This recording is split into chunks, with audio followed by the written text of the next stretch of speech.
Hola, ¿qué tal, amigas y amigos? Bienvenidos a un nuevo episodio de Retorno a la Caverna. El día de hoy estamos estrenando nuestra tercera temporada ya.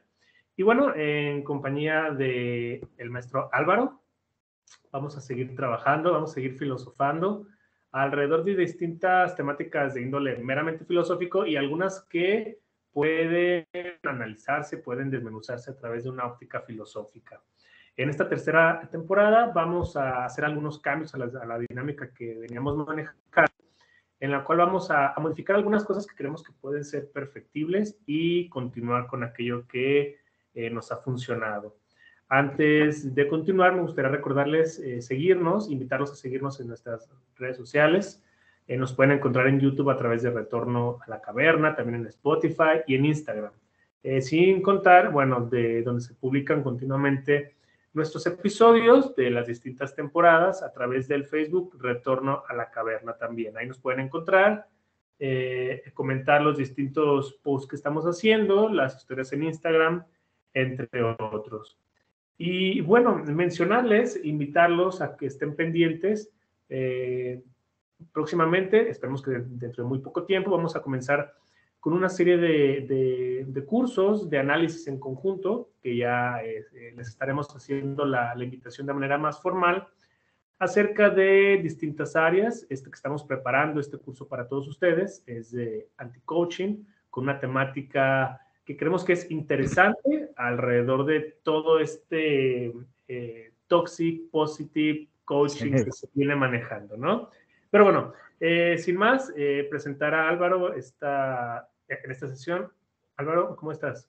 Muy bien, Diego, creo que ya sí había falta la grabación, ya teníamos rato sin grabar, entonces creo que sí, definitivamente ya hacía falta un episodio y con nuevos ánimos de hacer charlas diferentes, de temas un poco distintos a los que están acostumbrados, y creo que el día de hoy empezamos con esta clase de dinámicas diferentes con el tema específicamente. Hay una particularidad en este tema, que creo que tú podrás desmenuzar con mucha mayor precisión, y es que si partimos de la generalidad a la particularidad, bueno, se tienen por entendido la cuestión de la lógica, de la argumentación, que es el tema que vamos a tratar del día de hoy, bajo una estela, bajo una idea como de que es algo aburrido, algo tedioso, algo complicado, algo difícil, y algo un recurso poco accesible o poco utilizado, quizás solamente por algunos juristas, por filósofos, pero realmente podemos ver que se utiliza en todas las áreas por todas las personas, a cualquier edad, y bueno, de esto podemos profundizar un poco más. ¿Quieres comenzar con la introducción, que son tus manos moles, Sí. Álvaro? Sí, bien, bueno, el tema surge a partir de un artículo que estoy escribiendo, y este artículo es una analogía llamada de argumentación y lucha libre. Bueno, es el título del artículo, de argumentación y lucha libre. En México, y supongo que en algunos países de Latinoamérica, que son muchos de nuestros seguidores, también Estados Unidos, uno de los deportes espectáculo más populares en México es bastante popular, es la lucha libre, en las cuales hay elementos como la teatralidad, pero también elementos deportivos, de atletismo, etcétera. Entonces, es una dinámica muy interesante la que se presenta en los espectáculos de lucha libre, incluso en un sentido sociológico. Se puede analizar esta dinámica de la lucha contra el bien y el mal, la reacción del público, las maniobras de los luchadores, etcétera. Entonces, eh, por un lado, comenzaba a pensar cómo desde los grupos intelectuales se hace siempre esta diferencia entre lo muy banal, que es lo popular, y lo muy intelectual, que es lo muy académico.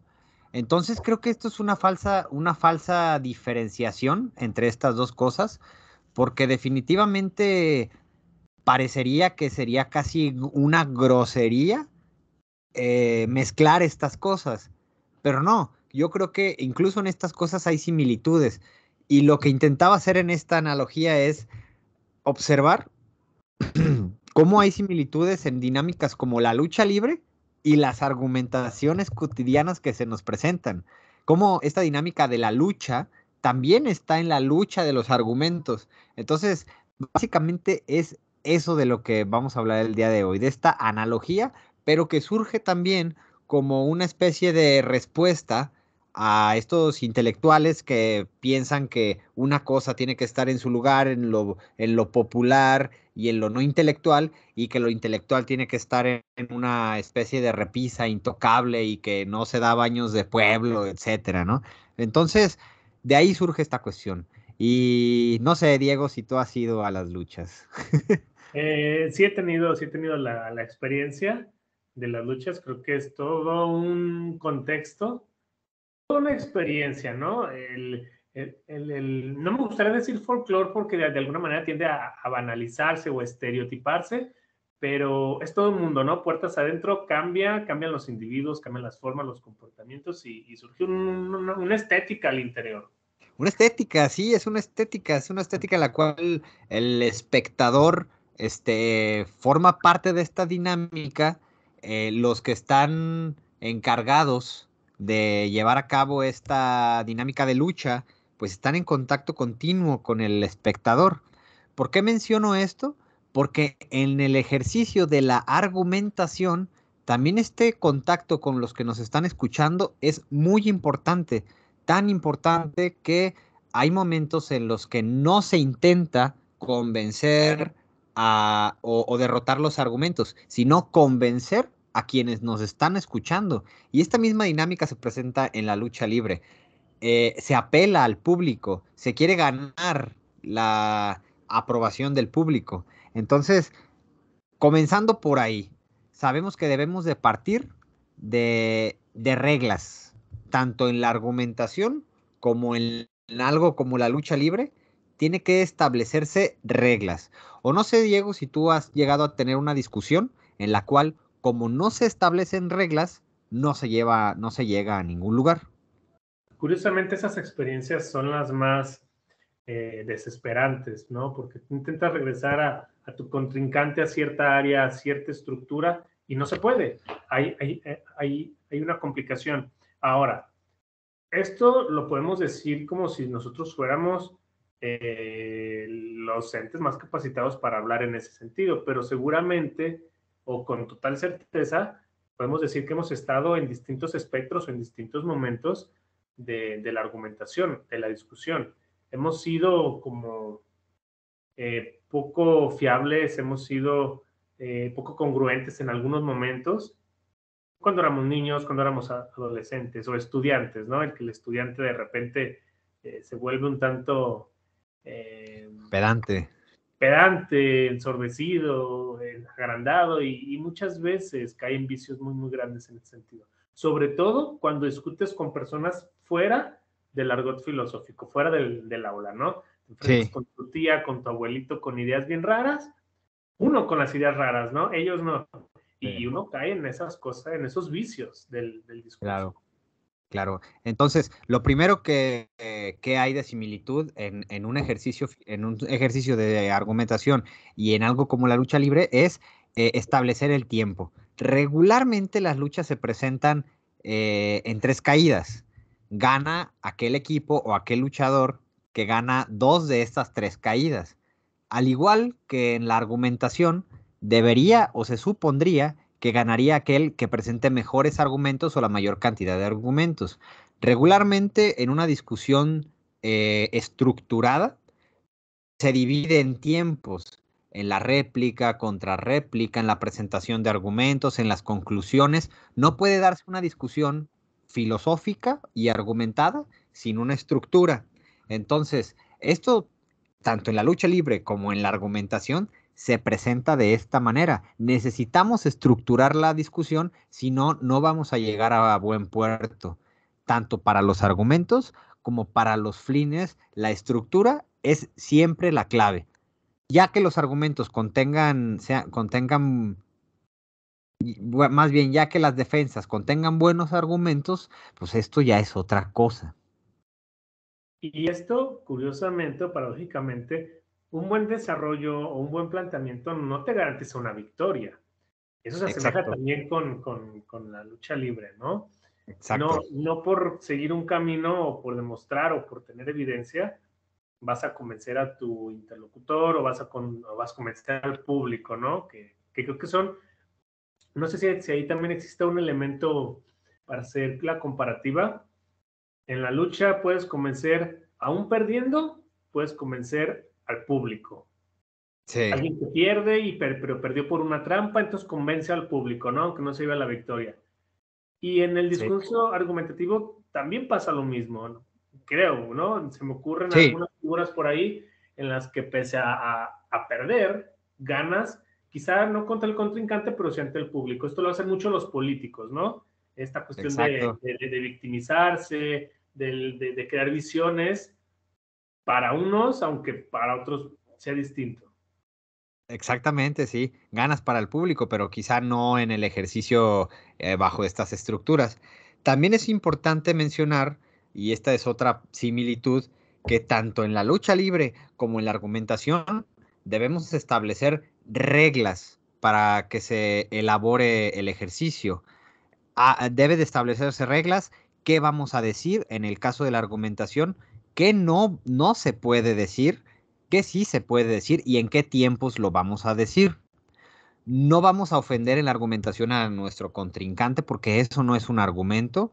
No vamos a referirnos a su poca fiabilidad porque es hijo de fulanito de tal. Eso es una falacia y es un ataque personal. Entonces, esta clase de cosas están prohibidas en argumentación. En el caso de la lucha libre también hay reglas que se deben de establecer. No golpear con objetos, bueno, salvo excepciones de cierta clase de luchas. No golpear con objetos, no salirse determinado tiempo del ring, no hacer ciertas llaves, no dar cierta clase de golpes. Y claro, en caso de que el contrincante utilice esta clase de reglas en su contra o que las viole, pues claro que hay consecuencias, se supone. Para esto, tanto en la argumentación como en la lucha libre, hay quien vigile la ejecución de estas reglas. En el caso de la lucha libre son los referees. En el caso de la argumentación, pues son personas que están ahí vigilando que no se rompan estas reglas establecidas en la discusión. Si no hubiera esta clase de personas en la argumentación, pues claro que cada quien interrumpiría al que está hablando en ese momento. Los moderadores fungen un papel importantísimo en la argumentación y los moderadores son los referees de la argumentación en este caso. Un moderador puede detener un argumento que se está exponiendo porque es tramposo o porque está atacando a la otra persona o porque se pasó de tiempo o porque está interrumpiendo o porque no viene al caso. Entonces, para discutir y que esto no se vuelva una discusión de calle o que esto no se vuelva una pelea callejera, tiene que haber referees y moderadores. Sin embargo, o más bien mencionar, pese a eso, existen atajos para hacer ciertos trucos, ¿no? Claro. En ambas disciplinas. Y es que dependiendo del fin que se tenga, ¿no? Si hablamos de las luchas, por ejemplo, tú mencionabas en tu trabajo que existen los rudos y existen los técnicos, ¿no? Y dentro de las reglas establecidas parece que se pueden doblar de alguna manera. En la retórica, en la retórica puede pasar así. Claro, si estás en un coloquio, en un evento y hay reglas señaladas, va a ser más complicado. Pero en la charla común, en la charla cotidiana o en la charla política, que es de espectro público, pues existen estas tendencias, ¿no? Tanto los rudos como los técnicos. Y curiosamente, si pareciera, por lo menos en la cotidianidad, que siempre ganan los técnicos. Quien apela a llevar la pelea o la discusión a su campo donde es más fácil que él gane. Bien, fíjate que sí, esta sección, esta parte, a una vez ya establecidas las reglas, una vez establecidos quiénes van a vigilar estas reglas, los tiempos, cómo va a ser el escenario en el cual se va a desarrollar esta discusión o esta lucha, porque lo veo así, una discusión, una argumentación como una lucha de argumentos, no de golpes, También existen en la argumentación rudos y técnicos, como bien mencionas. Por una parte, estos técnicos yo los identifico como aquellos que siempre apelan a argumentos verdaderos, justificados y lo mejor elaborados que puedan. Siempre tratan de no caer en falacias, siempre tratan de que sus justificaciones sean lo suficientemente robustas, siempre tratan de convencer al adversario y no caer en apelar a los sentimientos del público, porque esto es algo muy fácil. En la argumentación, a veces si tu argumento no es lo suficientemente fuerte para convencer, apelas a público. Para dar un ejemplo de esto, piensen en un tema controvertido como el del aborto, en el cual puedes dar un sinfín de robustos argumentos a favor, regularmente a favor. Pero una postura en contra del aborto posiblemente no tenga tantos argumentos más que teológicos, religiosos o de otro tipo, pero muy sofisticados. Entonces, lo primero que puede hacer es apelar a los sentimientos. La mayoría de las personas tienen hijos y la mayoría de las personas, para ellos representaría un pesar matar a un hijo. Entonces, utilizan este recurso de apelar a los sentimientos para que el argumento que utilicen cobre mayor fuerza. Esto yo lo nombraría como un rudo de la argumentación, porque está rompiendo reglas, está apelando a público, pero también un rudo de la argumentación utilizaría ataques personales. No sé, alguien que no tenga suficientes argumentos para contestar algún argumento que le demos nosotros, va a atacar a nuestra persona, va a hablar de lo feo que estamos o algo así. Entonces, eso es un rudo en la argumentación. Evidentemente, en ocasiones se es rudo de la argumentación sin quererlo o sin saberlo, pero lo más probable o lo ideal sería que nos apegamos a lo más posible a las reglas que se están dando en ese momento de discutir y que no seamos rudos de la argumentación. Ahí podremos distinguir entre dos clases de rudos, ¿no? Un rudo consciente y un rudo inconsciente. Un Sí. rudo inconsciente quizás sea una persona que parte de la ignorancia o del desconocimiento de los recursos que tiene a su alcance o cómo emplearlos. Y hay otro tipo de rudo mucho más inteligente que busca un fin distinto, ¿no? A mí se me ocurre, o es como el ejemplo que planteaste, yo recuerdo los debates presidenciales, por ejemplo, ¿no?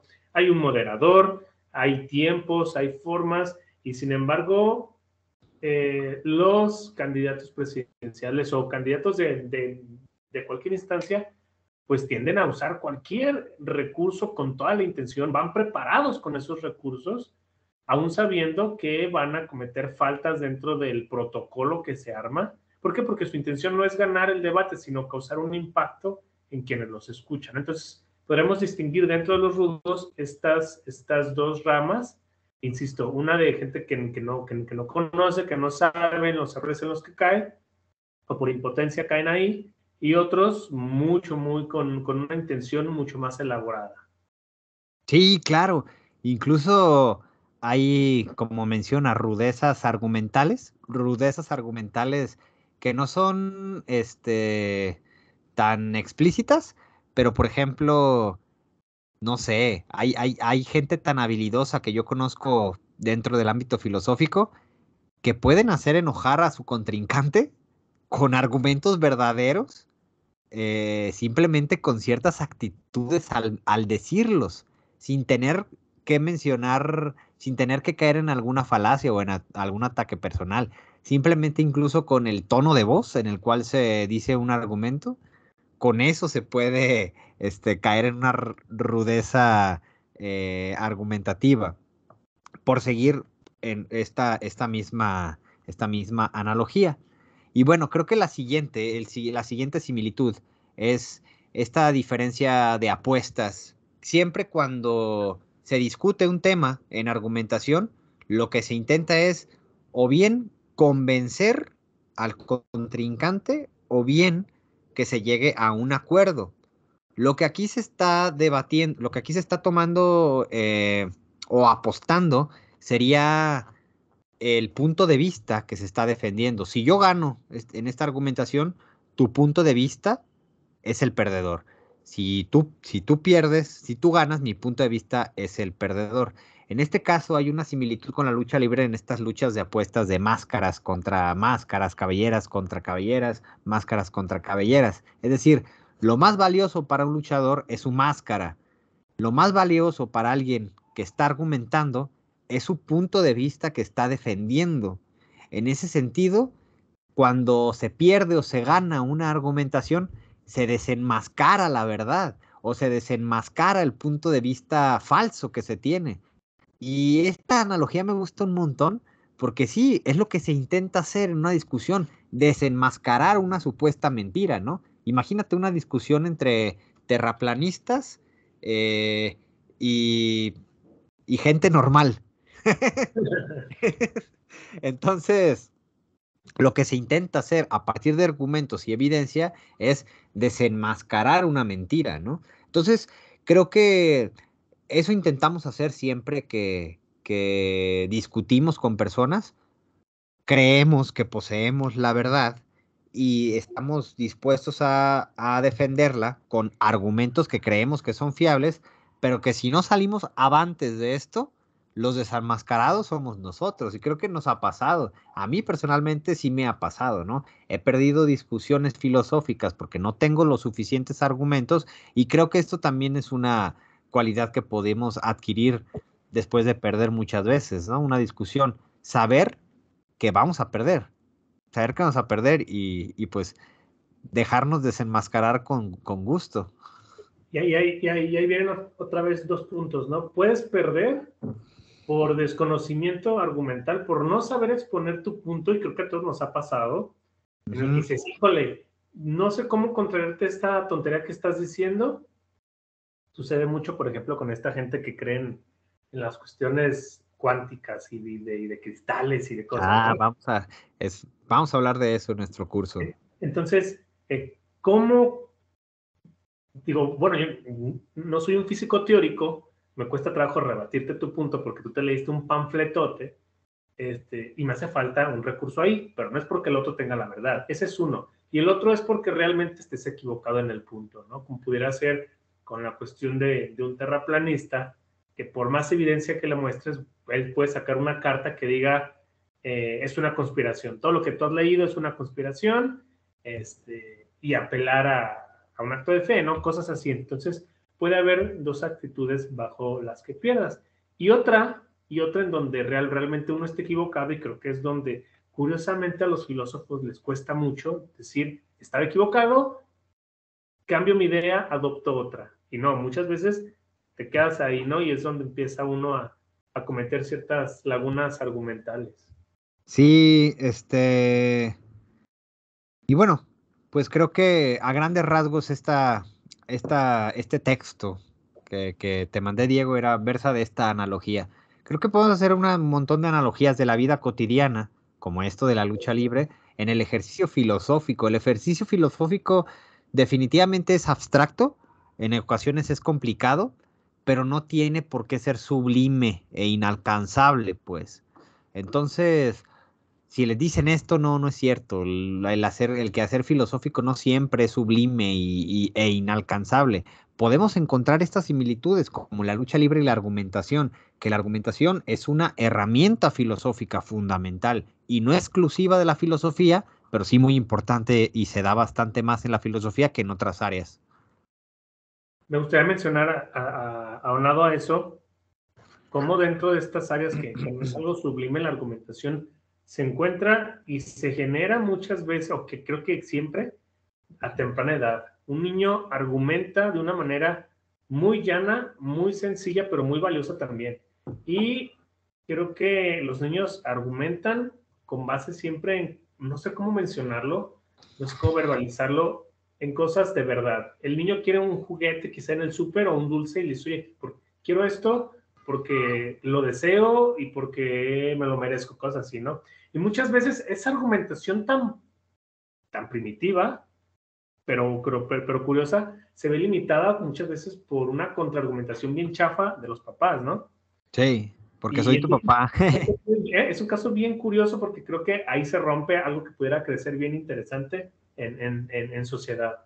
Sí, ya para terminar, les recomiendo un texto, precisamente que me basé, y es un texto muy reciente de Humbert Marrow.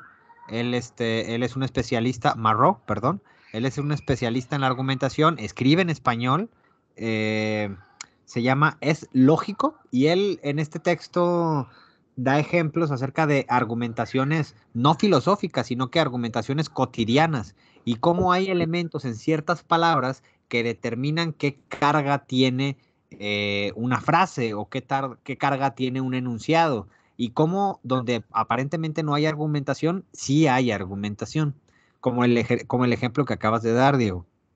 Entonces, yo para terminar, pues, nada más, creo que es muy importante que no coloquemos al ejercicio filosófico en lo más sublime.